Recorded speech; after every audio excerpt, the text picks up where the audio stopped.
Viral oknum ormas pemuda Pancasila ngamuk hingga ancam guru TK di Tangsel dengan sajam.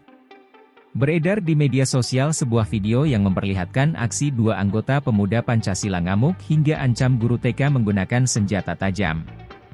Peristiwa tersebut terjadi di Pamulang, Tangerang Selatan, Banten. Tak hanya itu, para pelaku juga mengancam korban langsung di hadapan murid TK. Dalam video yang diunggah oleh pemilik akun X milik Bacot Tetangga, terlihat jelas kedua ormas tersebut mengancam para guru dan murid TK yang sedang latihan drum band. Berdasarkan informasi beredar, kedua pelaku ini bertindak demikian lantaran tidak menerima uang keamanan dari para korban. Tidak hanya itu, pelaku berseragam ormas PP ini juga mengobrak-abrik tempat latihan para murid tersebut.